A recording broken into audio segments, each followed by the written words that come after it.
Já. Sjá.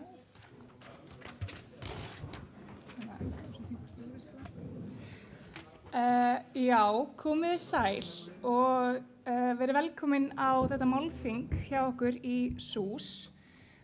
Málefnateymið okkar stendur fyrir þessu málþingi og þeim fannst við hæfi að bjóða til þessa málþings í ljósi þess að núna eru 6 mánuðir liðnir frá því að her Rússlands réðist inn í Úkraínu 24. febrúar síðastliðinn. Og til þess að varpa ljósi á stöðuna eins og hún í dag og svona áhrif og afleiðingar stríðsins þá höfum við fengið 3 framsögumenn, frábæra framsögumenn sem að eiga það sameiginlegt að þekkja svona þessi málefni frá mismunandi sjónarhornum.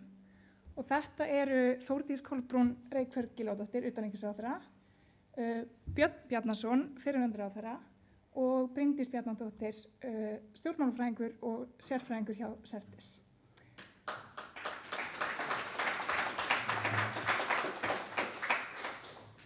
Og þau munu halda erindi og eftir erindin þá ætlum við að bjóða ykkur kaffi og veitingar og verðum með bara svona létt spjall hérna í salnum að framsögum loknum. Þannig að ég ætla að bjóða fyrsta framsögumannin upp í pontu, það er Bryndís Bjarnadóttir.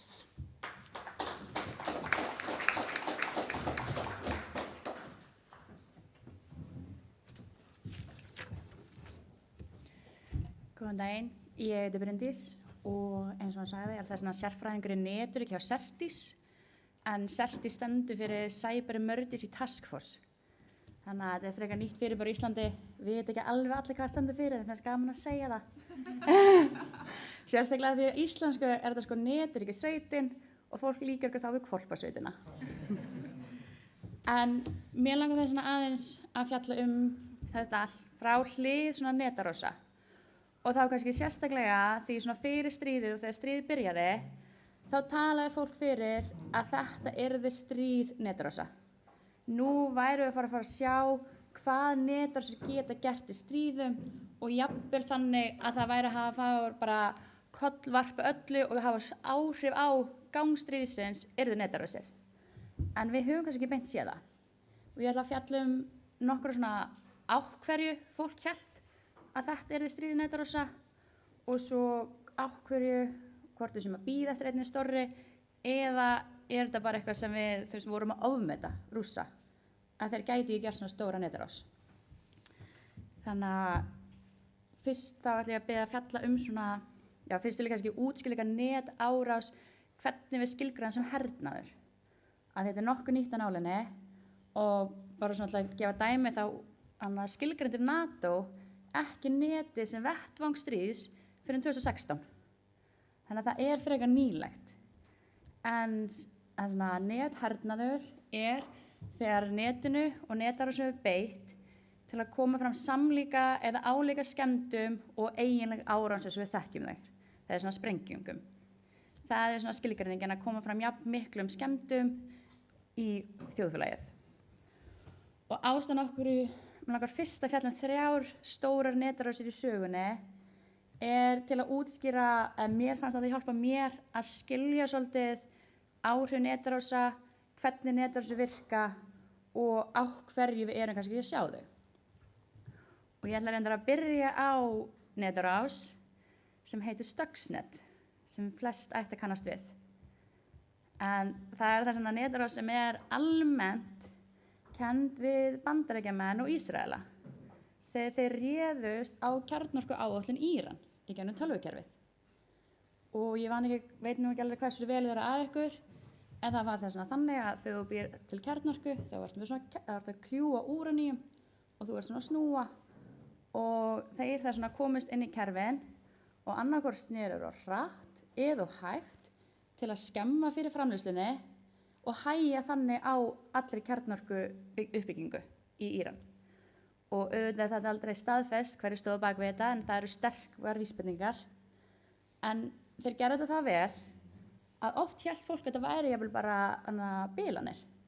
þetta gerðist aldrei allstaðar, þetta var einn og einn snúningur í einu, þannig að fólk hafði ekki hugmynd fyrst hvað þetta gerðist. Og svo var það 2010 að það voru nefnd frá Sameinuðu þjóðunum sem sér að eitthvað sér þessa bilun og þá kemur í ljós að þetta hafi verið netárás. Og þannig rauninu opnast úlfagrifin í netarársum á heimsvísu. Þannig kemur að þannig eru þjóðlönd að nota annað þjóðland netárás og það alveg ekkert sem hægt að gera. Og lítið gerðist í kjölfarið kannski. Og það sem var meira var að það sást að þetta var svo hnitmiðað að þetta hafði bara áhrif að þessa ákveðna virkni. Þeir voru ekki að fara með þetta neitt annað, sem er mjög sjaldgæft að hafa stjórn á netárás svona svakalega vel. Og þarna kom í rauninni fyrsta skipti í ljós hvað netárás og hvað þjóðir bjuggu miklu þekkingu sem var ekki trúað áður. Það var þannig 2010 og svo 2012 aftur annað atvik sem þá kemur í ljós að ríkin eru miklu færari en við héldum að búa til netárásir og nota netið í alls konar upplýsingasöfnun. En þetta var svona vendipunktur hjá mörgum og það er enn ekki í dag komin sáttmáli hjá Sameinuðu þjóðunum netárásir. Og það er eiginlega sáttmáli hjá Sameinuðu þjóðunum allt. Það var samþykkt 2019 að hann búinn til og fyrsti fundur núna 2022. Þannig að enn þann dag í dag er engin sáttmáli hvernig þú notar netið sem þjóðríki gegn öðru þjóðríki. Og svo eru 2 aðra netárásir og þær eru tengdar beint við rússneska leyniþjónustuna. Og fyrri sem ég ætla að fjalla kallast NotPetya. Og það kemur 2017, júní 2017 og byrjar í Úkraínu. Ástæðan okkur heitir NotPetya er að ári áður hafi komið gagnagíslataka, svona ransomware árásir sem hét Petya. Og það er eftir svona sovjeskum gerfinetti sem í James Bond mynd. Og það var skýrt eftir því. En síðan kemur þessi ransomware árás og hún byrjar í Úkraínu. Og þetta svona fólk lýst þessu eins og þetta væri smá í bíómynd. Þú varst kannski fyrirtækiðinu, svo slöknaði á tölvunni og þú leist upp og þú sást bara allar tölvur slökna á. Það var bara eftir röð og fólk var bara hvað að gerast, bara hvað í gangi. En þarna kom síðan hjá sumum kom bara ekkert en hjá öðrum kom upp svona rauður kassi og í honum stóð þú hefur orðið fyrir árás, borgaðu $300 í bitcoin og þú fær gögnin aftur. Það sem var öðruvísi við þessa árás það var ekki hægt. Það var ekki hægt að borga gjaldið til að fá aðgang að gögnum sínum aftur. Þessi netárás var eingöngu gerð til að eyða gögnum. Og hún byrjaði í Úkraínu og hún fór út allt. Við erum að tala að þetta gerðist 27. júní sem akkurat deginu fyrir stjórnarskrárdag Úkraínu sem 28. júní. Þannig að sem það þýðir líka að þá venjulega minni vinna, bæði þá sumar og það hátíðardagur daginn eftir og það venjulega besti tíminn til að setja árás á stað eitthvað svona, það minnum starfsfólk og fólk svona aðeins komið í frí í hugunum. Þannig að þá byrjar þetta. Og þetta dreifist ekki bara Úkraínu, heldur dreifist allan heim. En ég ætla að byrja að lesa upp fyrir ykkur hvaða áhrif þetta hafði í Úkraínu, bara til að setja í samhengi. Það voru allavega 4 spítalar í Kyiv sem gátu ekki starfa lengur. 6 orkufyrirtæki þurftu að stöðva þjónustu sína, 2 flugvellir þurftu að hætta allri þjónustu, 22 bankar stoppuðu alveg, all hraðbankaþjónusta í Úkraínu fjall niður, það voru allavega 300 fyrirtæki sem urðu fyrir áhrifum af þessari árás og þetta talið hafi rauninu bara klírað eða bara hreinsað út 10% af öllum tölvum í Úkraínu. Það getur ímyndað ykkur áhrifin sem það hafði. Og þarna ertu komin og þegar maður segir hérna að þetta sé, og þetta talið oft sem fyrst svona nethernaður og það út af þessu. Hvernig ætlar að starfa í landi þar sem bankunir ekki að starfa? Þú getur ekki náðið pening, þú getur ekki nota greiðslukortið þitt. Þú veist ekki hvort þú sért að fara að fá bæturnar þínar að launum þín. Þú getur ekki gert neitt, spítalar virka ekki. Þarna ertu komið gríðarlega eyðileggingu. Og ég ætla aðeins að tala líka þegar ég var með svona mynd, hvað þetta kostaði bara heiminn. og hvernig það hafði áhrif alls þar í heiminum. Það sem þannig að það var bandarískt fyrirtæki sem framleiðir Oreo, það tapaði líklega svona 10 milljörðum bandaríkjadala. Það var súkkulaverksmiðja líka í Ástralíu sem þurfti að loka starfsemi sinni og líka alls konar fyrirtæki í Bretlandi. Eitt frægasta dæmið Maersk, ég kann ekki dönsku vel, en þetta flutningsfyrirtæki í Danmörku. Það tapaði öllum gögnunum sínum. Við erum að tala um það slöknuðu öllum tölvum hjá fyrirtækinu. Þeir gátu ekki flutt út neina gáma á þessum degi eða dögunum eftir. Gámarana týndust á gámasöðinni í hátt á 3 mánuði að þú hefur enga áætlun. Þú veist ekki hver á gáminn, þó að skip geti haldið áfram að leiðrenda, þá veist ekki hvar þinn gámur þú veist ekki hver á hvaða gám, hvert á hann á að fara. Meira sem bara í New Jersey þá að tala um að það hefur þurft að loka heil höfn út af þessu, svona port í höfn, en það var bara ekkert hægt að gera. Og eina ástæðan af hverju þeir náðu var það að þeir voru með einn rátir, geymdan í Ghana, og það hafi verið rafmagnslaust þegar árásin gerðist. En svo var þannig að þeir voru með aðal svona stöðunum sínar í Bretlandi þar sem var að lagfæra þetta. Þeir voru með 200 starfsmenn fyrir Deloitte að hjálpa sér, en maðurinn frá Ghana, hann var ekki brest vísa, þannig að þeir þurftu að hittast báðir í Nígeríu til þess að rétta diskinn á milli og þannig bjargaðist þetta. En þetta talið hafa kostað allan heiminn í kringum 10 billjónir bandarískra dollara. Bara á framleiðslu tapi, stöðun í framleiðslu hjá alls konar fyrirtækjum og eftir það. Og þetta kannski sýnir okkur, og þetta beintengt árás frá Rússlandi og sýnir okkur í rauninni að þeim annarkvort hafður ekki stjórn á því hvar þessi óværa, eins og við kallum á íslensku, átt að fara, eða þeim var bara alveg sama hvað gerðist eftir að fóru Úkraínu. Og það líka spurning og líka vangaveltur hvort að þeir voru að sýna það að það hefur starfsemi í Úkraínu, þá er eitthvað slæmt að fara að gerast fyrir þig. Og þá máttu bara búast við þessu. Þannig að við vitum það ekki. Og svo hin árásin sem líka fræg, en það er sólarvind árásin. Og það endur í Bandaríkjunum og það var rosalega fáuð árás líka frá hendum rússnesku leyniþjónustunnar. Og þetta kallað svo kallað supply chain árás.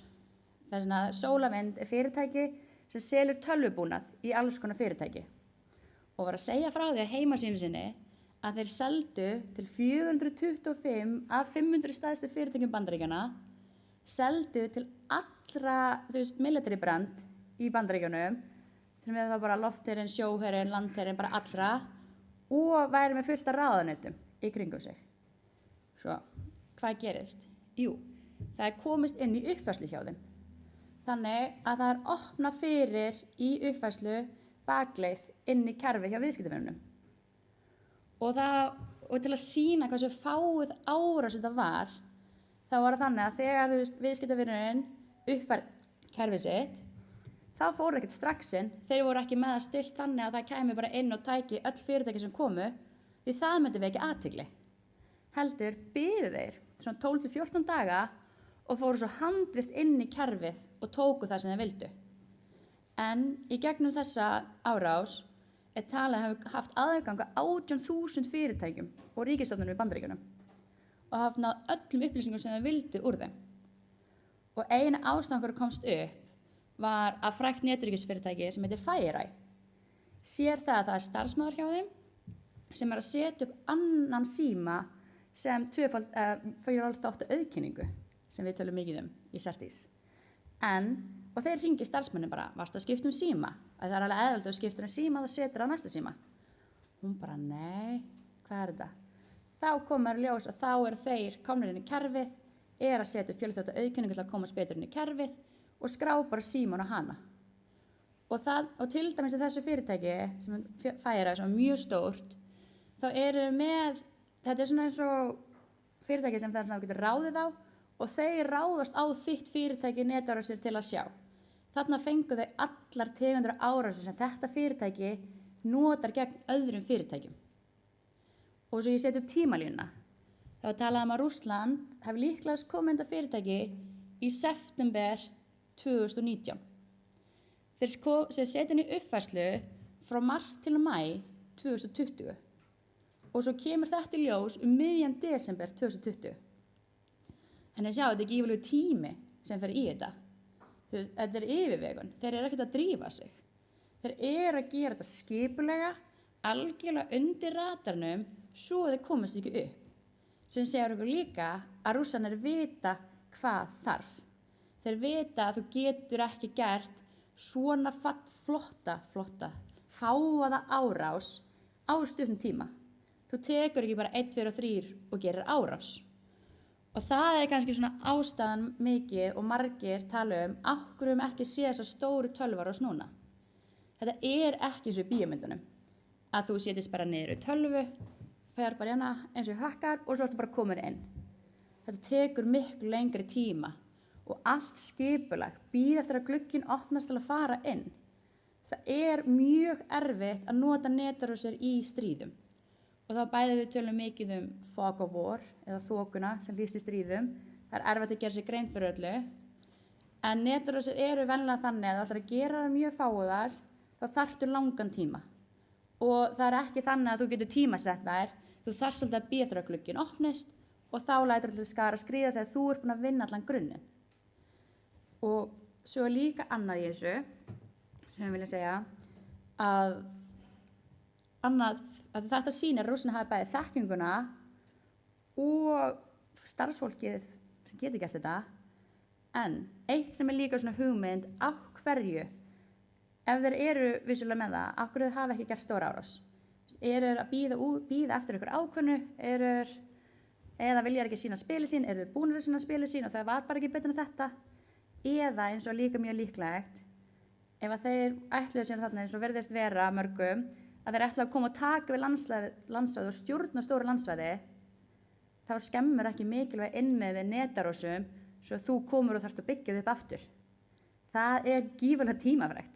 Þetta er svipað eins og að sprengja, mikilvægan innvið, af því að þú ert ekki bara, og tekur tilbaka, eins og margir halda. Þú þarft að byggja upp aftur alla mikilvægan innviðin ef þú skemmir hann út á netárásum.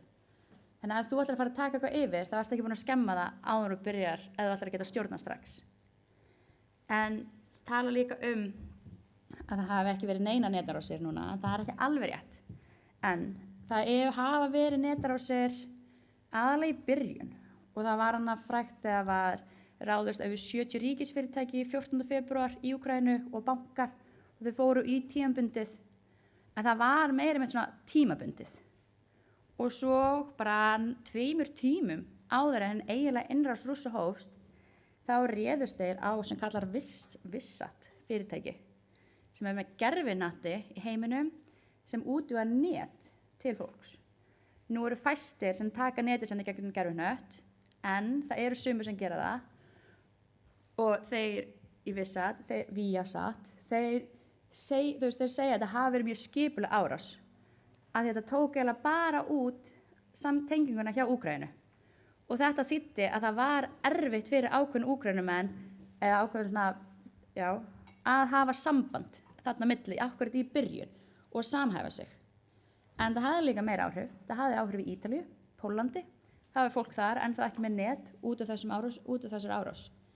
En eins og við sjáum, hún er ekki jafnfáar og þeir hafa gert. Þeir geta gert fáara árás. Munir gera hana er óvíst því að það tekur tíma og þeir eru kannski ekki endilega inn í réttu staðinu núna til að klára hana. Og þessi lokin vil ég skilja ykkur eftir við það. Að koma í veg fyrir netárás er smá svona, þú heldur upp vörnunum og þú veist ekki hvort það virkið ekki. Þú veist ekki alveg, var ég að gera eitthvað rétt eða ekki. Þetta er svona hryðjuverk smá, sem er líka annað áhugamál hjá mér. Er svolítið, virkuðu varnirnar. Þú veist það ekki, vonandi ekki líka því vonandi var ekki að reyna að ráðast á okkur, en við vitum það ekki að því við vissum ekki að það væri árás. Takk fyrir mig.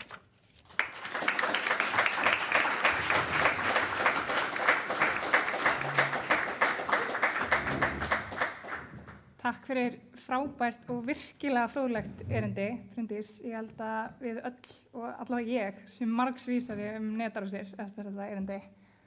hversu lúmskar þær geta verið og alls konar. En Björn Bjarnason, gjörðu svo vel.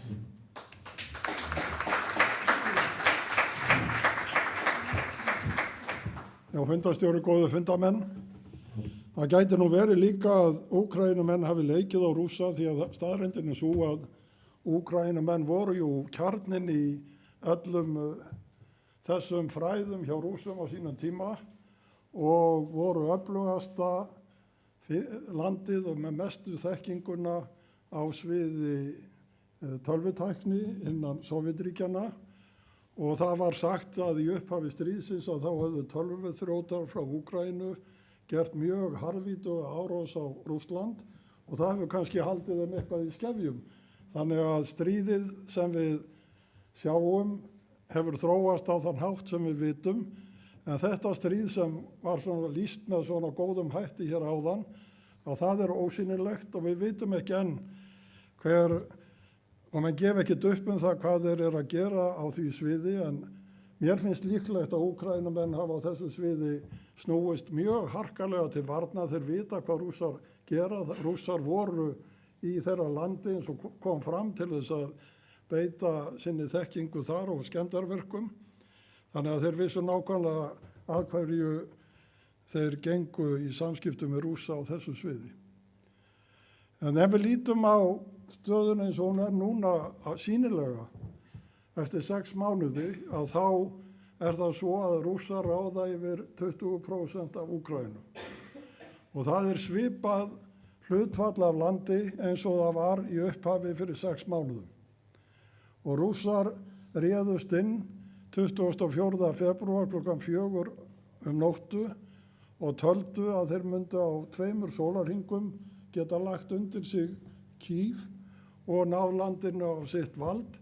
Og meira segja voru þeir svo klaufalegir að Novosti fréttastofan hafði skrifað sigurfréttir og greinar það hvað það myndi ganga vel og hefði gengið vel hjá Rússum að leggja Úkraínu undir sig og þeir birtu þessar fréttir. Þeir áttuðu sig ekki á því að þeir komast aldrei til Kænugars og þetta liggur fyrir þess vegna í þessum fréttaskeytum þessi fögnuður yfir því að þeir væru búin að leggja undir sig Úkraínu. Og það liggur einnig fyrir að þeir voru í sjónvarpi og sögðu að þeim hefði verið fagnað með blómum í Kharkiv meðal annars og það hefði verið tekið svo vel á móti þeim að það væri óhugsandi annað heldur en þeir legðu undir sig alla Úkraínu. Þetta hefur ekki gerst og þeir eru, þegar litið er á landafræðina, með sama hlutfall af landinu undir eins og þeir voru þegar stríðið hófst. En þeir hafa tapað minnst okkar 45.000 ef ekki 80.000 mönnum. Vestrænir sérfræðingar segja að slasaðir eða særðir og fallnir og liðir Rússa séu á bilinu 45 til 80.000. Þetta er mikið stórt bil þarna á milli, en þetta eru þær tölur sem fjallað og rætt að þeir hafi tapað. Og ef að litið til þess að í öllu Afganistanstríðinu þegar Rússar voru þar árum saman að þá er talið að þar hafi fallið 15.000 manns, að þá sjá menn hvað þetta er gífurlegt áfall fyrir Rússa í stríðinu að tapa öllum þessum hermönnum. Og það er talið líka að það hafi verið grandað 5.000 vígtólum í her Rússa. Og þeir séu núna komnir að þeim mörkum að þeir verða að fara í gamlar vopnageymslur til þess að ná í skriðdreka og annað slíkt, en það vilja enginn fara á þessum bílum eða þessum tækjum vegna þess að þau séu líklega ónýt og óstarfhæf. Þannig að mórallinn hjá Rússum er mjög lélegur. Það er greinilegt af öllum fréttum að baráttu viljinn í rússneska hernum er mjög lítill og þar gera menn sér betur grein fyrir því heldur en nokkur staðar annar staðar að mannfalli sé svona mikið og ástandið eins slæmt eins og lýst er. En nýleg könnun í Úkraínu sýnir að 92% þjóðarinnar vill halda stríðuna áfram og meirihluti þessa fólks vill að stríðinu ljúki ekki fyrir þeir eru búin að ná þessum 20% á landi sínu aftur tilbaka. Og það er það sem Zelenski sagði í dag þegar hann flutti ávarp í tilefni af þjóðhátíðardegi Úkraínu, að þá sagði hann að þeir myndu ekki hætta stríðsrekstrinum fyrir en þeir hefðu náð öllu landinu aftur undir sig og þar með Krímskaga sem Rússar tóku árið 2014. Og hann sagði við látum ekki hræða okkur að samningaborðinu með byssu við höfuð okkar. Í okkar huga birtist hræðilegasta járnið ekki í eldflaugum, flugvélum og skriðdrekum, heldur í hlekkjum, ekki í skotgröfum, heldur í fótajárnum. Þannig að hann segir að ef að þeir ná ekki öllu landinu að þá munu þeir búa við það framvegis að Rússar muni beita þá þessum aðferðum. Það er það sem sagt er að nú sé komið á það stig og það hafi komist á það stig eftir að Rússar snéru herafla sínum frá innrásinni inn í Kíjev fyrir nokkrum mánuðum, að þá hafi stríðsreksturinn snúist út í það að staðin fyrir að þeir myndu sækja fram og leggja undir sig Úkraínu, að þá ætluðu þeir að halda það sem kallað er þreytistríð, þar að segja að halda þessum landsvæðum sínum og reyna að sækja gegn Úkraínumönnum eftir því sem máttur þeirra leyfði og gera þeim lífi leitt, sama hvað langan tíma það tæki, því að þeir eru náttúrulega í þeirri stöðu að vera 120 milljónir á móti 40 milljónum Úkraínumanna og þeir trúa því sjálfur að með svona langvinnu stríðu og svona langvinnum átökum að þá takist þeim að ná því sem þeir ætli. Og þótt að stríðsgæfan sé núna talin Úkraínumönnum hliðholl, þá var hún það ekki fyrir nokkrum vikum og þá voru allir mjög daufur í dálkinn sem töldu að stríði væri jafnvel að snúast algjörlega Rússum í vil. En með auknum stuðningi Vesturlanda, með ákvörðunum sem teknar hafa verið innan NATO og öðrum vettvangi, að þá hefur tekist að aðstoða Úkraínumenn á þann veg að þeir hefur snúist þeim í vil aftur stríðsreksturinn.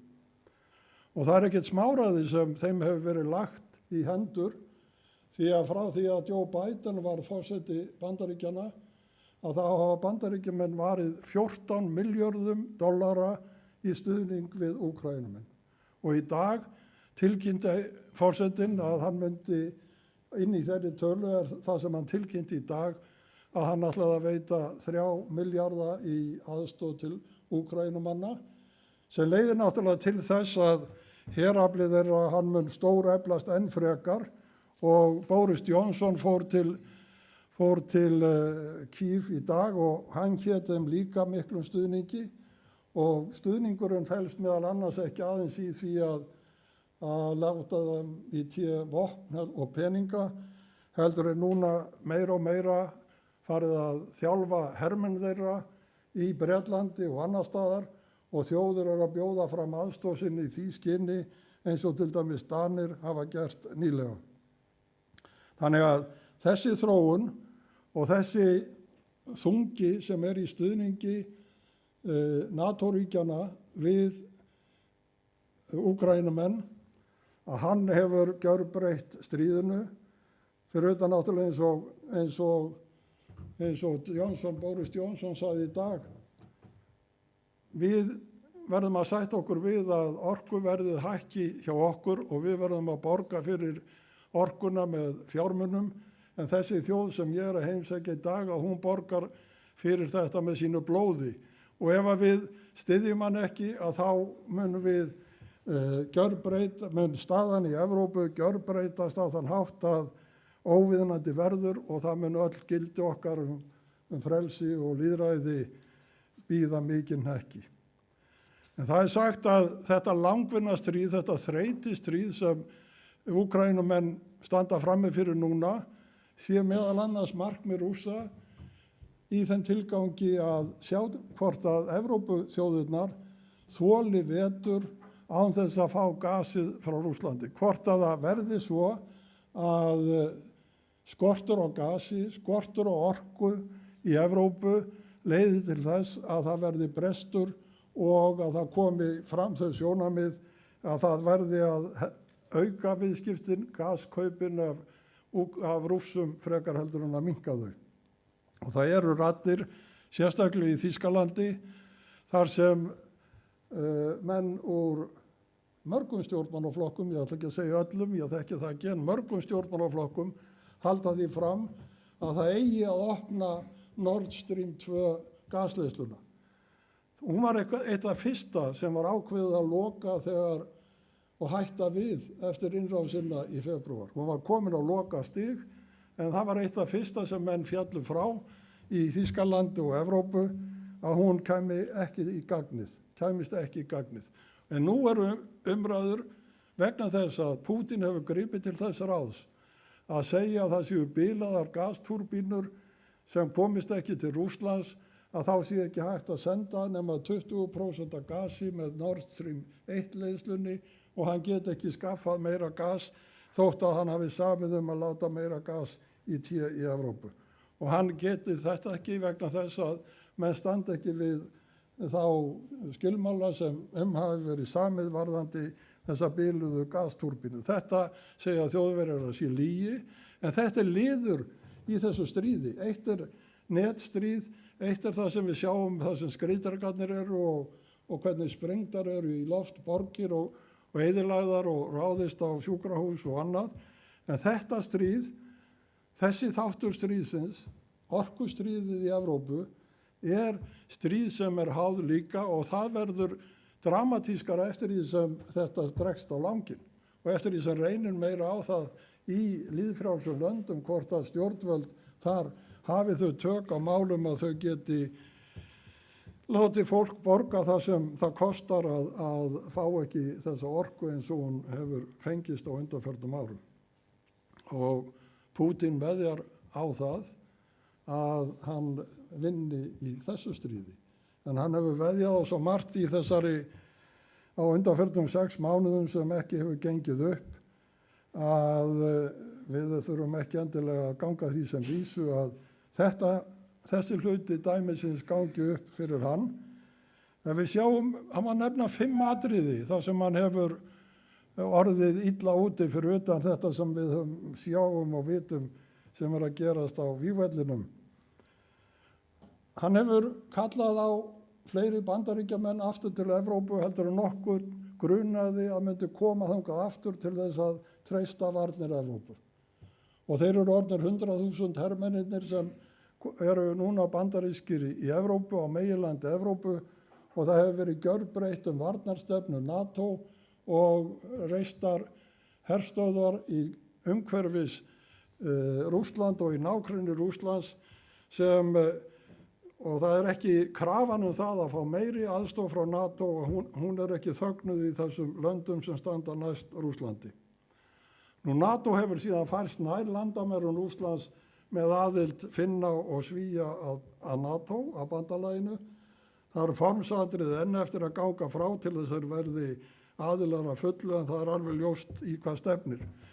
Og fyrir okkur á Norðurlöndunum að sjá hvaða áhrif þetta allt hefur haft til dæmis á allar varnaráætlanir á norðurslóðum og tengsl flugherja í Skandinavíu og annað slíkt að það stórmerkilegt í raun og veru og ályktun sem forsætisráðherrar Norðurlandana gáfu út á mánudeginum í síðustu viku þessi mál sögulegt plagg sem aldrei áður hefur legið fyrir í samvinnu Norðurlandana, ekki kannski síðan fyrir 500 árum þegar Kalmar sambandið var við lýði, en þarna hafa ríkin sameinast að tryggja eigin varnir.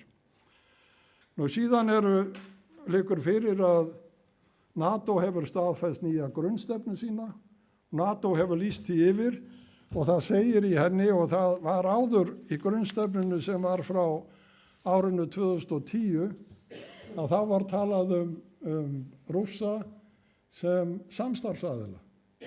Og sjáuðu munin á því sem var sagt þá og það sem segir núna að Rússar hafi brotið gegn öllu sem standa baki stöðuleika og fyrirsjáanleika í evrópskum öryggismálum.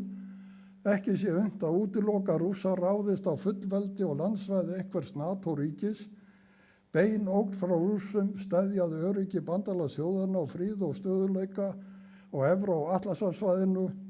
Rússar reyna að skapa sér áhrifasvæði og beina stjórn með nauðung undiróðri árás og innlimun.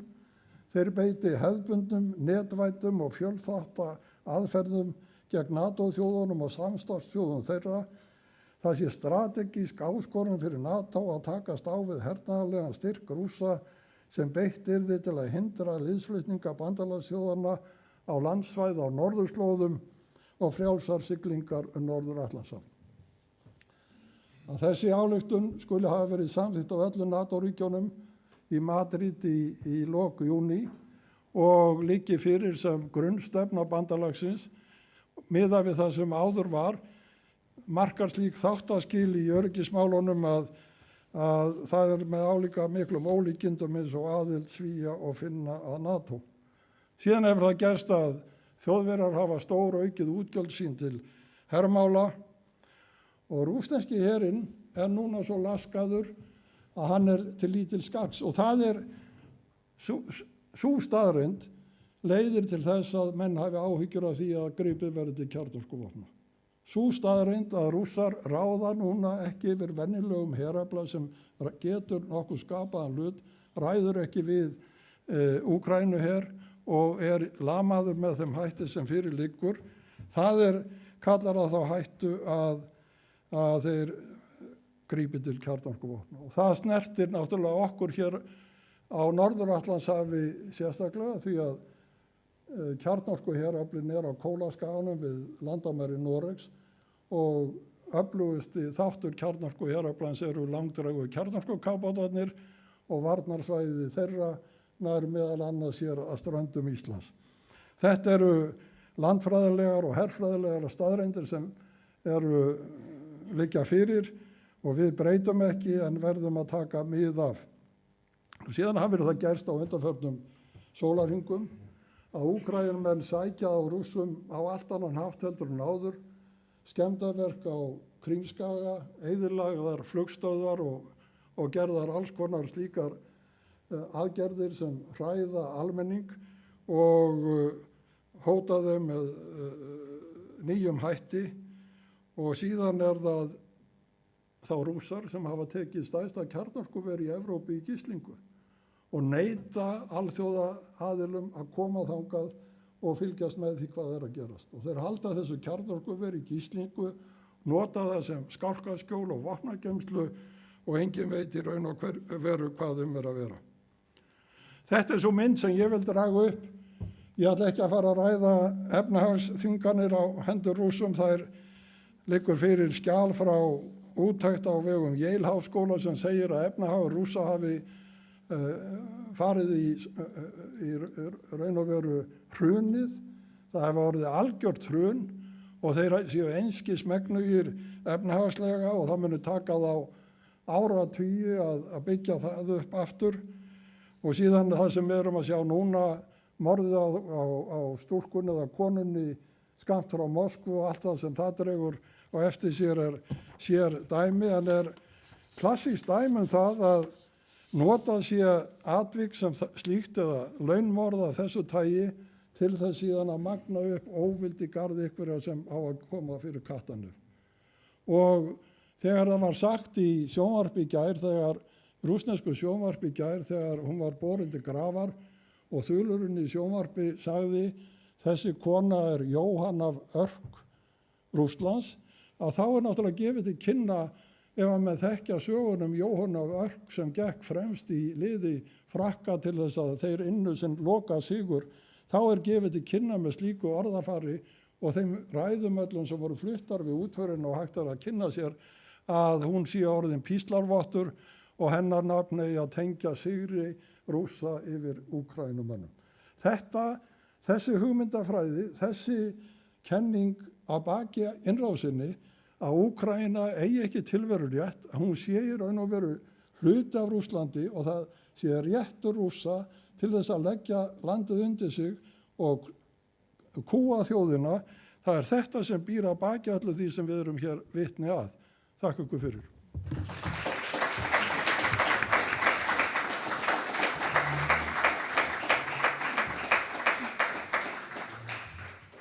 kæra þakkir fyrir þitt erindi, Björn. Það ómetanlegt að fá mann með svona djúpa þekkingu og innsýn að borðinu og leyfa okkur að heyra sínar hugsjónir í þessum málum. Ég glemdi auðvitað að minnast á það áðan að í dag ekki bara þessi tímamót að það séu 6 mánuðir liðnir frá innrás Rússa í Úkraínu. Það auðvitað líka þjóðhátíðardagur Úkraínumanna, þannig að þetta svolítið súrsætur dagur fyrir þá, þannig að svona gleði í bland við sorg. En næsti punktu Þórdís Kolbrún, utanríkisráðherra.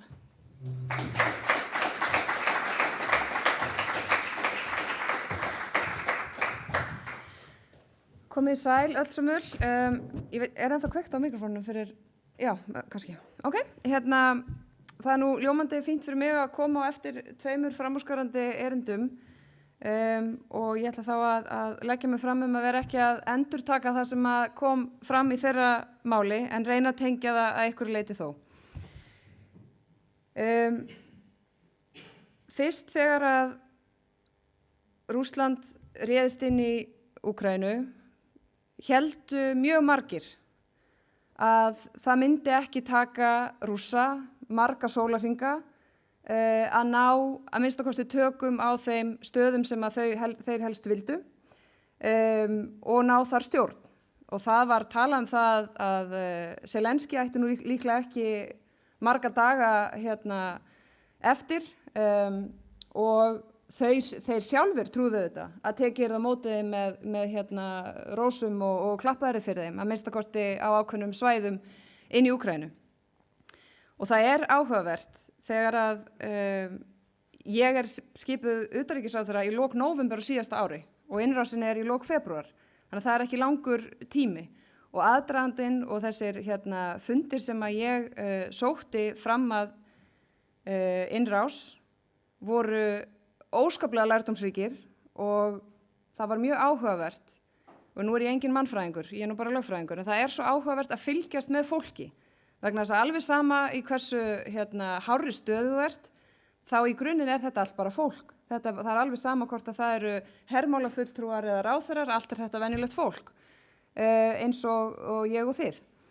Og að finna fyrir því hvernig þau tengja sína reynslu, sína sögu, til að mynda hlusta annars vegar á fulltrúa Eystrasaltsríkjanna og síðan annarra landa, að það sumt geta greiningadeildir bara ekki keypt. Það alveg sama hvað þær eru stórar og hvað þær eru burðugar í stórum ríkjum. Þau sjónamið og súrsæta, ljúfsára og erfiða reynsla sem að til að mynda Eystrasaltsríkin hafa þurft að fara í gegnum, gefur þeim svona ákveðið forskot eða viðbótar greiningargetu sem verður bara til nánast heima við eldhúsborðið.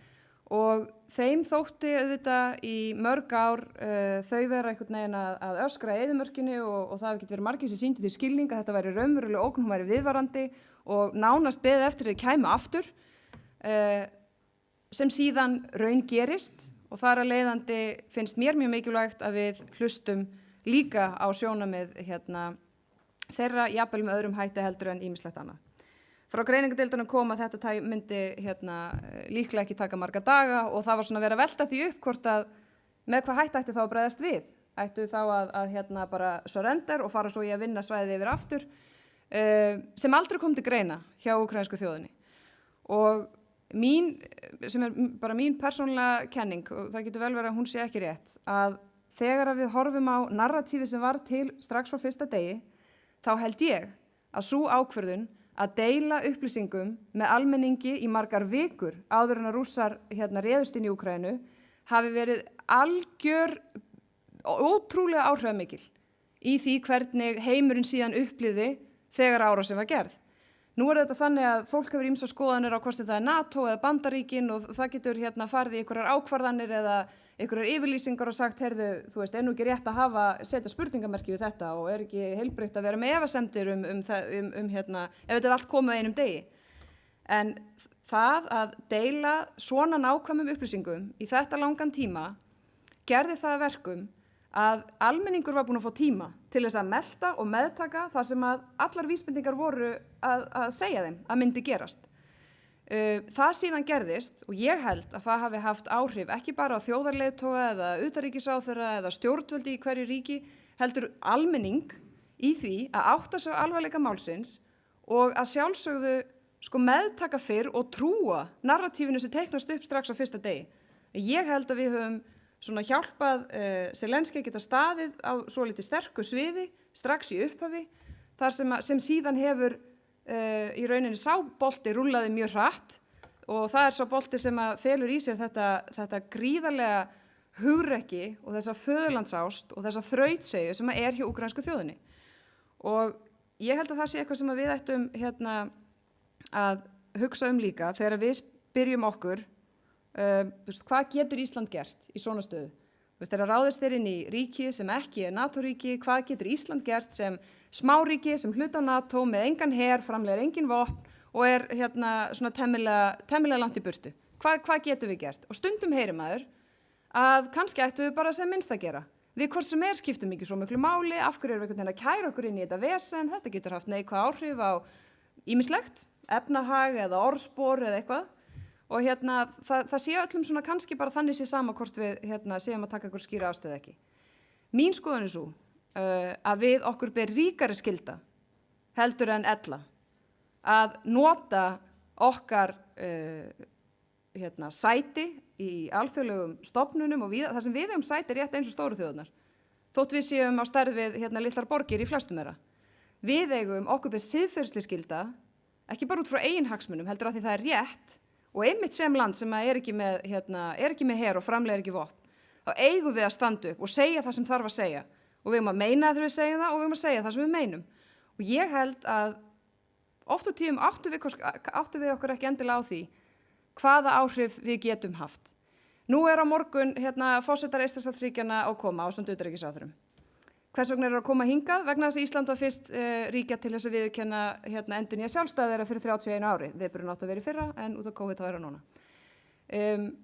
Og þar sjáum við hvaða áhrif það hafði að hafa þetta hugrekki og viðurkenna það og þá rúlar boltinn af stað.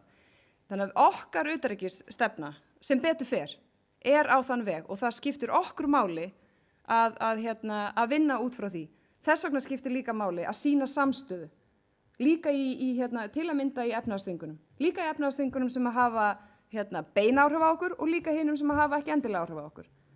Og það ekki hægt að setja mátt orða og mátt hugans í eitthvað svona militarist reiknilíkan samhliða skriðdröggum með öðrum vopnum. Það sjáum við á framgöngu Zelenski, leiðtoga hæfni hans og getu til þess að hafa og bara stemmingun sem verður inn í Úkraínu fyrir því að berjast fyrir því sem þeirra, að berjast fyrir þeim gildum, það var eina sem þau gerast sek Það var að vilja fara meira í átt til þeirra gilda sem að við hér öll deilum að þurfa að verða ofan á. Það var það sem þau gerðu af sér í hugum Rússa. Og það hárrétt sem Björn segir, þetta snýst ekki eingöngu stóra drauma meira landsvæði. Þetta snýst ekki eingöngu einhverja náttúruauðlindir eða annað slíkt.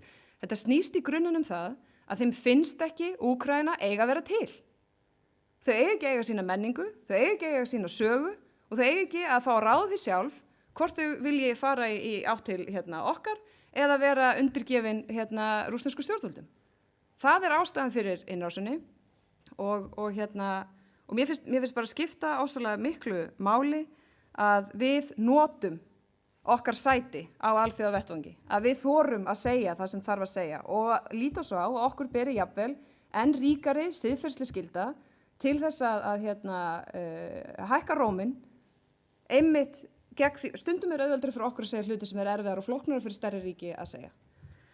Og það líka áhugavert, vegna þess að allt þetta nú fólk, að meiri þess að inn á fundum hægt að hafa áhrif á það hvert fundurinn stefnir, þegar verið að ræða plögg eins og grunnstefnuna, að þá dugir stundum að vera bara venjuleg manneskja frá Akranesi sem segir ykkur hluti sem aðrir taka síðan undir og úr verður eitthvað svona moment sem á endanum leiði til þess að það eitthvað annað í grunnstefnu heldur en hefði ella verið. Mér finnst stundum eins og við einhvern veginn upplifum það, þetta sé svo langt frá okkur, þetta sé allt svo stórt að þú einhvern veginn þurfar að vera eitthvað allt annað en við erum til þess að geta haft ykkur áhrif. Það ekki þannig. Hvað höfum við gert? Við höfum eins og öll hér vita, tekið á móti flóttafólki. Við höfum sett fjármuni í mannúðaraðstoð, notað alþjóðastofnun til þess að ráðstafa þeim að mestu leyti.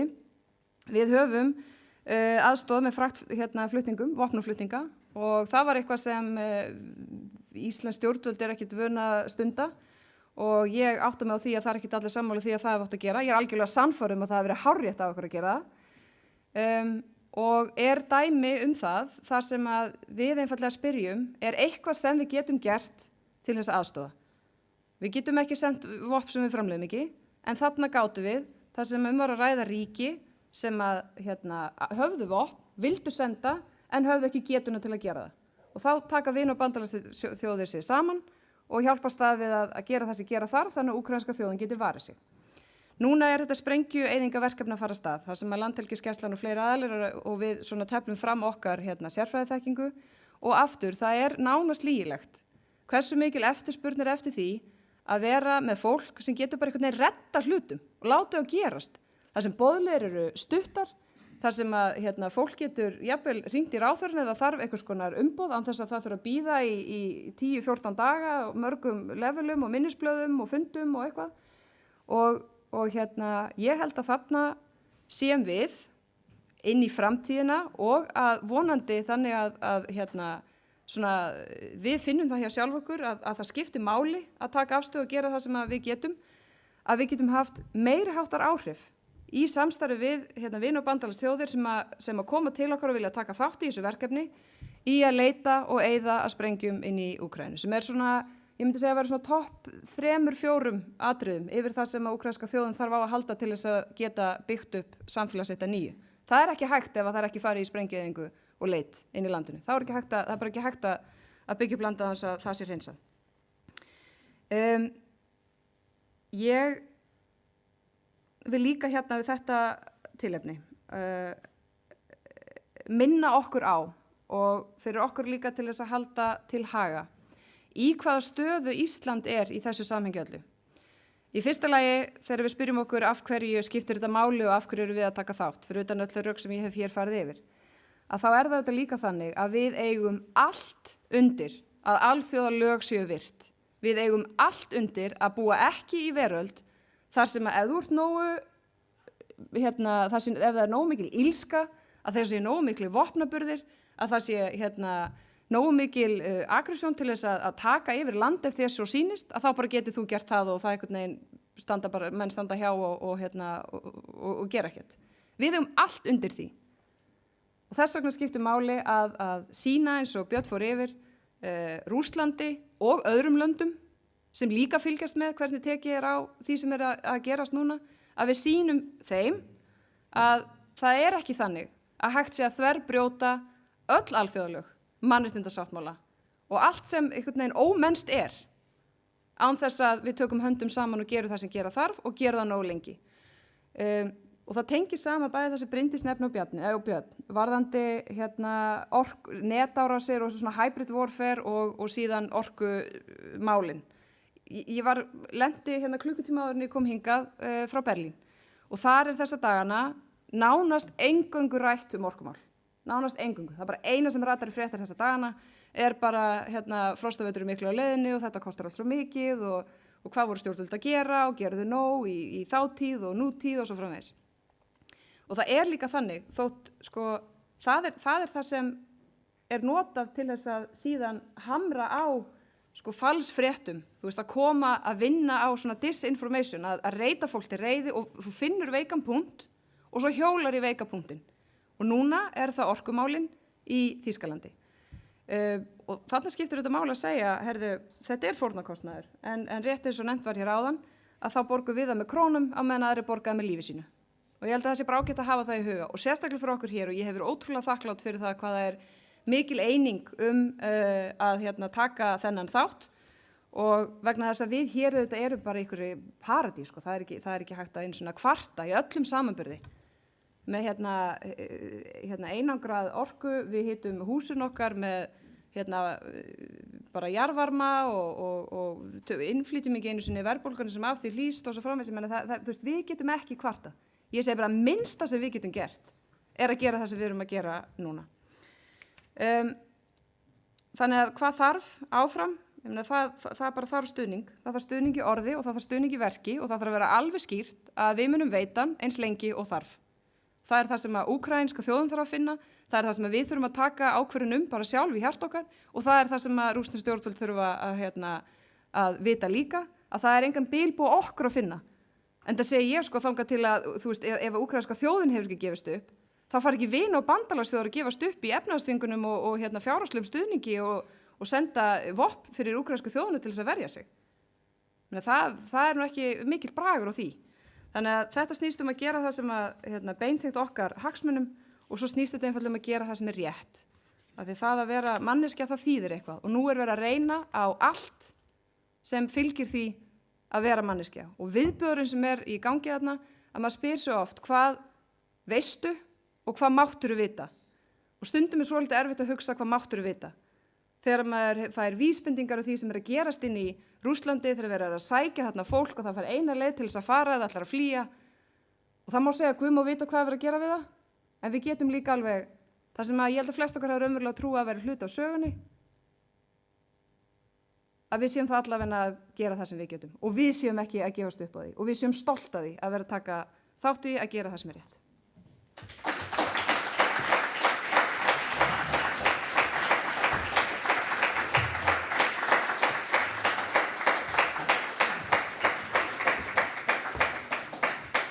Takk kærlega Þórdís Kolbrún.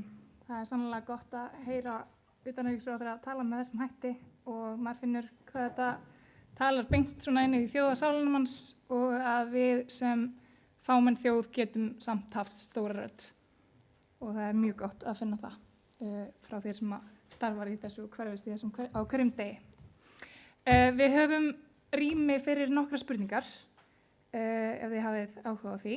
Þá ætla ég bara að biðja ykkur að vera stuttorð og beina þá spurningum að ákveðnum framsögumönnum, einum eða fleiri og hafa spurningarnar afar hnitmiðaðar og stuttar eins og ég sagði.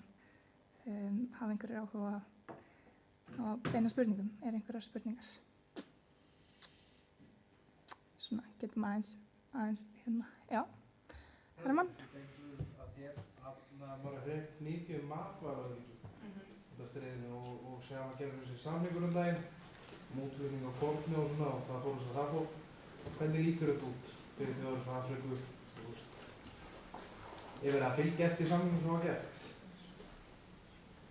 Það er svara þarna, svo erum við með útsendinguna við okkur, við taka fleiri spurningar. Og sjá, við kannski bara söfnum saman og ef þú fær fleiri spurningar, hérna þá getur við komið upp. Ég vil að þakka ykkur fyrir þetta svona. Ég vil að spyrja þig Björn, hvað er ergotan að gera þetta?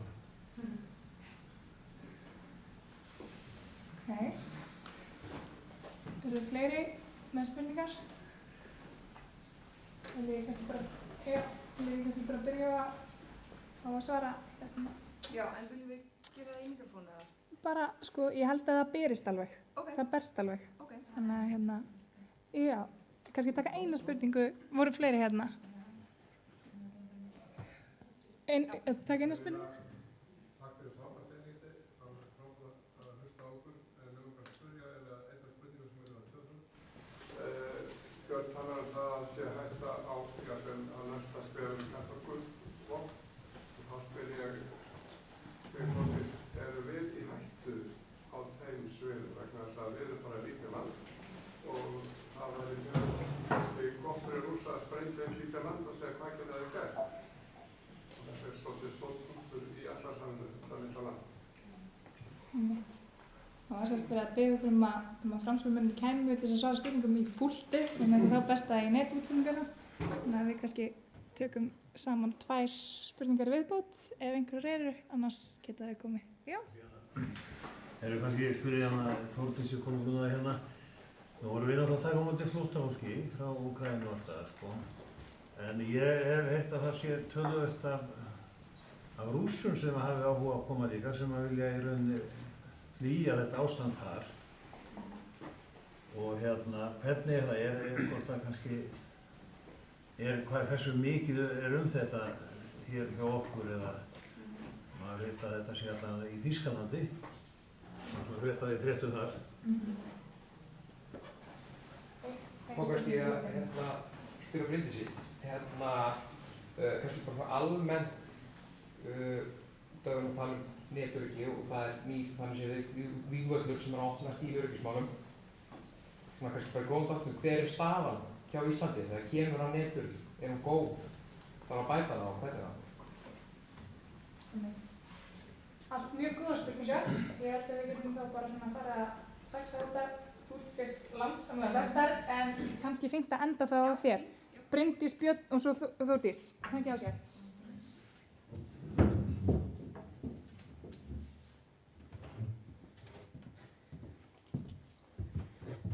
Takk fyrir þessa spurningu. Ég ætla kannski líka að nýta tækifæri með hérna uppi og þakka stjórn SÚS fyrir að bjóða mér að tala. Því líka heiður að fá að tala með þessu neglum. En staða Íslands í netöryggismálum. Ef ég er mjög hreinskilin, við erum eftir á. Það er líka út af því að við tókum upp í rauninu lögin, hinn svokölluðu NIS-lög, sem hafa mikil áhrif á í rauninu netöryggismálin. Við tókum upp eiginlega seinust í Evrópu. Og við byrjum að vinna þau núna 2019 og það eins og þó ég segja eins og Certis, það sem ég vinna nýtt, þá er það í raun ekki nýtt, en það hefði verið undirstofnun og í rauninni voru bara 2 starfsmenn. Alveg þangað til 2019 þá byrja að ráða meira og nú erum við 9 starfsmenn. Þannig að það er ekki það að þessi þekking er til hérna og við höfum viljað til að gera það, en það er alveg svo allt, það tekur tíma að byggja það upp. Mætti ganga hraðar, en til þess þurfum meira fólk. Það er líka staðreynd. En ég myndi segja að við erum í fullu sóknarfæri að verða mjög góð netöryggislega séð og það er ekkert sem ætti að stoppa okkur, en eins og staðan er okkur í dag erum við eftir á, en það er gott fólk að vinna því og gerir vel og það er alls ekkert út af það að setja, en vonandi með tímanum verðum við orðin jafn hæfar og þjóðnir í kringum okkur.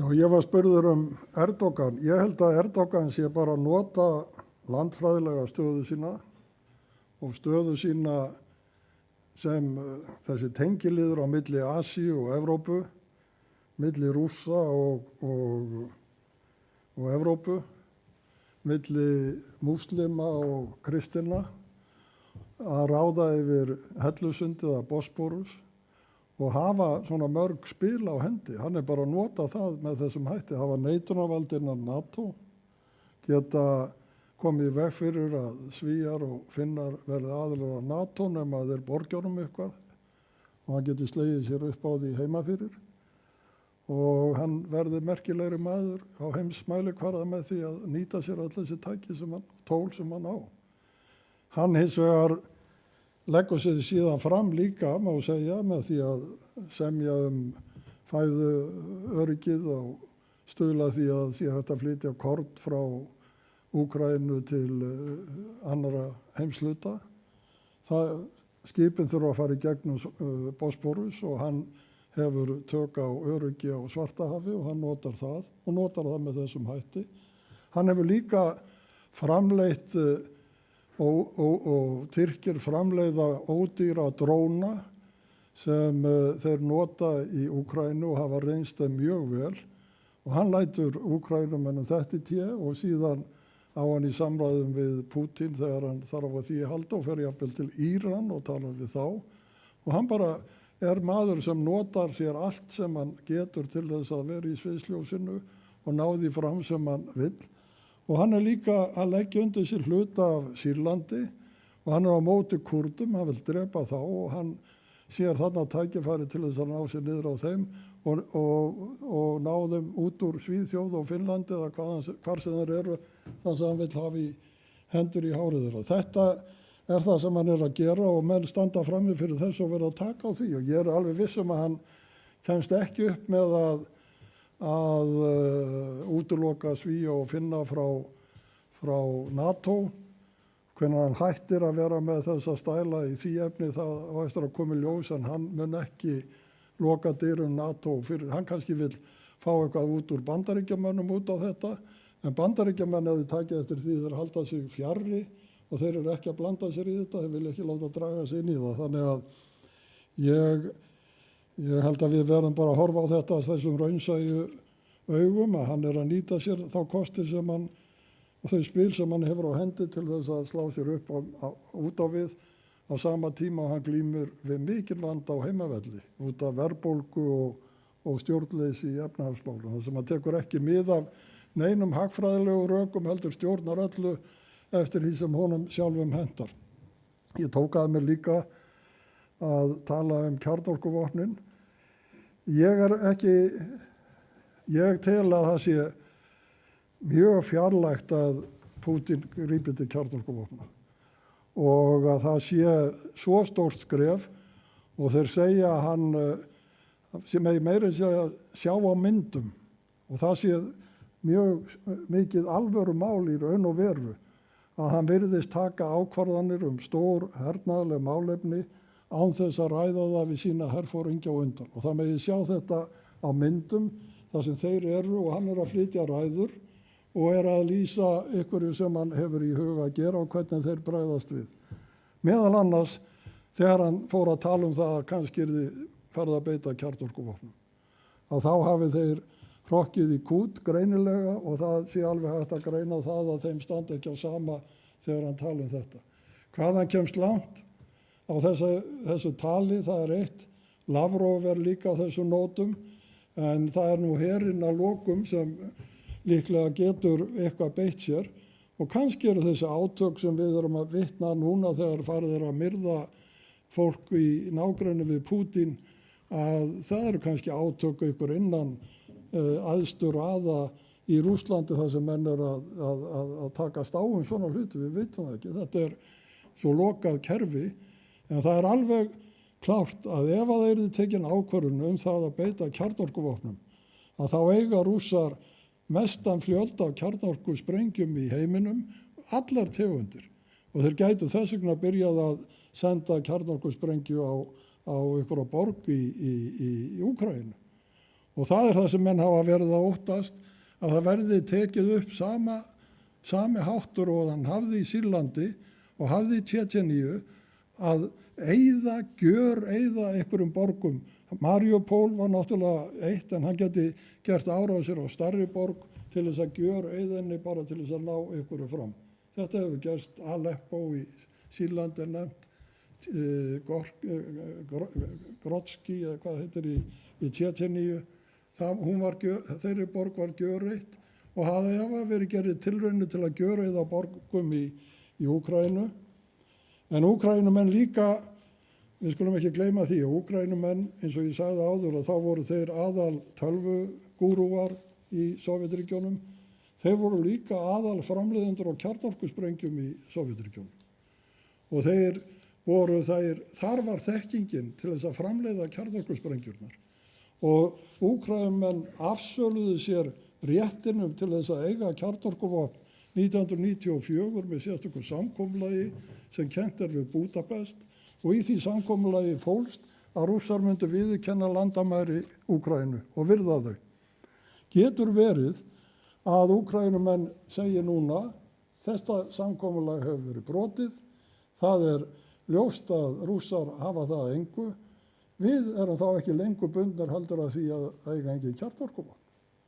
Og getur verið að það sé eitthvað sem að gerjast í öllu þessu neðanjarðar stríði sem háð að Rússar viti betur þetta og þeir vita náttúrulega þekkinguna, þeir vita getuna, þeir vita að öflugustu kjarnorkuver í Evrópu eru í Úkraínu og ef að menn ætla að fara upp á þetta stig að þá það alveg nýtt í heimssögunni því að ógnarjafnvægið sem ríkti í kalda stríðinu snerist það að hvorugur aðili beitti kjarnorkuvopnum.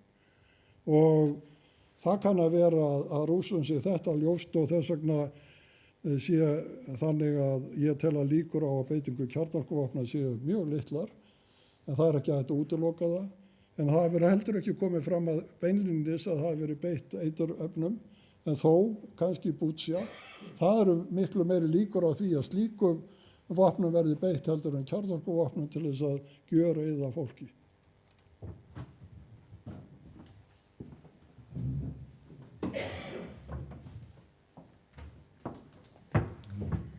Já, takk fyrir spurningarnar. Ég lít svo á að Björn hafi, af því hann getur sagt alls konar sem að ég get ekki sagt, þannig að það er betra fyrir betra að skipta þessu svona. Já, varandi korn og matvæli frá Úkraínu, ég var búin að skrifa þetta meðan aðan og nefndi það ekki þegar við kemur að þessu svona hybrid warfare eða eins og þessi orkumál og það verður að finna veika punkta. Ég satt að segja hélt eftir mjög langan tíma af einhvern veginn samtölum og viðræðum víða, hvort það væri, þú veist, tvíhliða samtöl milli ríkja, inn í NATO, hjá Sameinuðu þjóðunum að leysa hana vanda. Ég hélt satt að segja að Rússar bara myndu ekki verða aðilar að slíku samkomulagi, sko. Vegna þess að það hefði, ef ekkert hefði verið gert, þá hefði það haft mjög mikil áhrif á stöðuleika inn í þessu svæðum, hvort sem það er Afríka eða Mið-Austurlöndum og slíkur óstöðuleiki getur þá fylgt þessi svona mannlegi þáttur, reiði og það eru þetta rosalega mikill munur á svona narratífi okkar svæðis hér og svo narratífi annars staðar, gagnvart NATO, gagnvart Bandaríkjunum, gagnvart svona því hvernig við tökum á þessu versus það hvernig við tökum á hlutum annars staðar frá og það er svona nefnt, þú veist, er þetta ekki tvískinungur og eigum við að treysta ykkur og svona, þannig að þú veist, það hefði alveg fallið inn í það narratíf að auka á alvarleikann með því að stuðla beinlínis að bara meiri háttar matvæla óöryggi.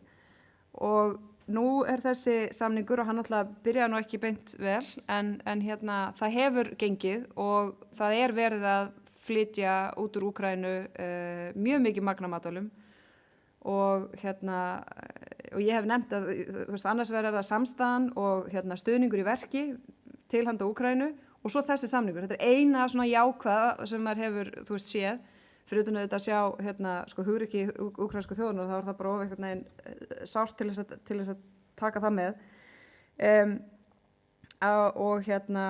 Og það skiptir auðvitað höfuðmáli að við, og það skiptir öllu máli að þetta hafi verið leyst.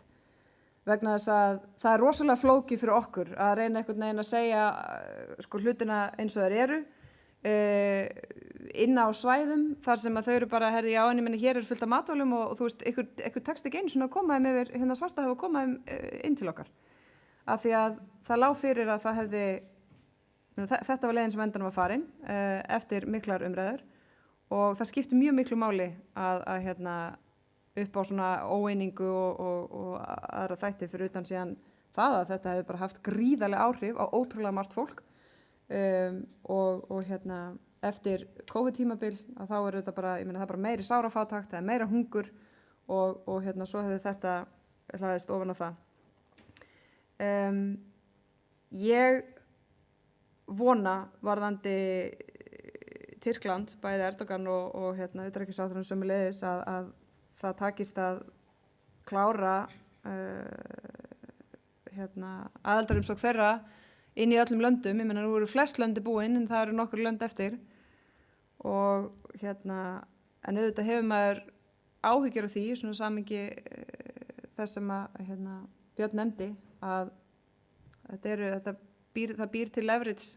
Það býr til leverage að vera sá sem að endanum nær aðilum saman til þess að koma matvælum út úr Úkraínu. Það á ekkert að gera það.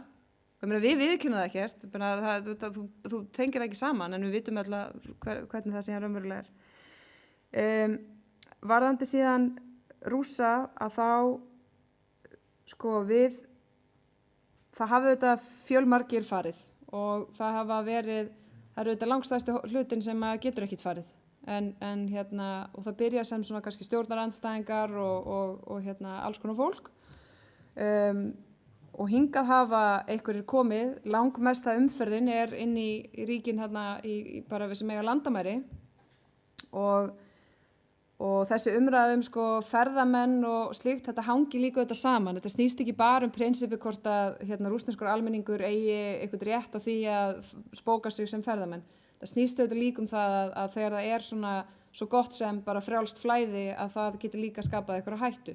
Hin hliðin á því er síðan Býtu þú ert komið með samfélag með 120 til 130 milljónir manna sem hefur ekki einu svona lengur sko aðgengi að bara alþjóðlegum miðlum. Hefur ekki aðgengi að því, það getur ekki einu svona bara að lesa sér til hvað er að gerast. Auðvitað ykkur líka tækifæri því þegar að það fólk vill koma. Þannig, þú veist, þetta er svona mál það sem að ég sá að Fréttablaðið sagði að ég væri sammála Ólaf Scholz. Ég bara hef aldrei sagt það sko. Ég hef bara sagt, þú veist, ég heyri það sem þessi lönd sem eiga landamæri að Rússlandi að segja. Mér finnst við bara ekki beint verið í stöðu til þess að vera með einhverja algjörlega skýra línu fyrir að maður svona átta sig almennilega á því hvað þau eru að tala sko. Vegna þess að við viljum, þú veist, þetta er bara rosalega flókið. Þú vilt ekki segja fyrirfram að fólkin í Rússlandi sem vill komast þaðan út eigi að geta gert það.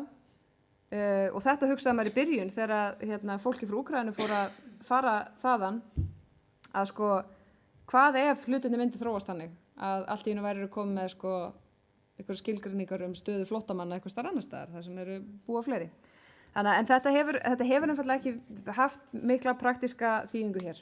Við erum ekki að taka á, það er ekki svo margt fólk að koma en auðvitað þurfum við að vera vakandi fyrir því og það getur alveg breyst.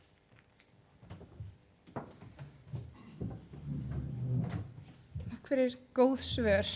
Mig langar til að þakka framsögumönnunum okkar, Þórdísi, Bjarna og Bryndísi, kærlega fyrir sín erindi. Þau hefur verið ótrúlega gott. Ég held að þetta má klappa fyrir þeim. Það var mjög gott.